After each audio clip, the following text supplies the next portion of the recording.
सीता जी मांगई मंगनवा खड़ी मैया के भवनवा। सीता जी मांगई मंगनवा खड़ी मैया के भवनवा।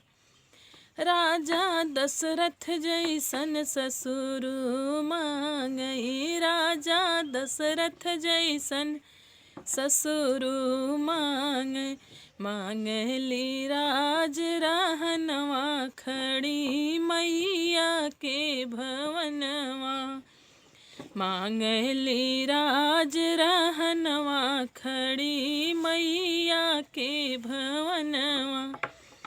सीता जी मांगई मंगनवा खड़ी मैया के भवनवा।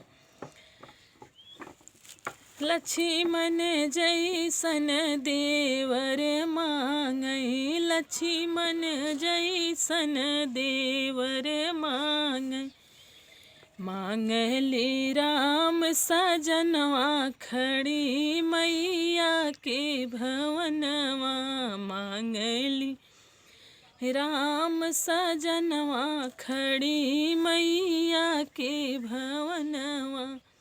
सीता जी मांगई मंगनवा खड़ी मैया के भवनवा। सीता जी मांगई मंगनवा खड़ी मैया के भवनवा।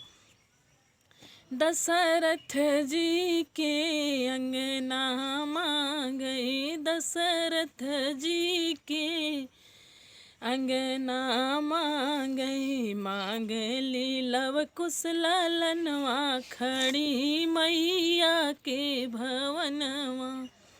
मांगली लव कुश ललनवा खड़ी मैया के भवनवा। सीता जी मांगई मंगनवा खड़ी मैया के भवनवा।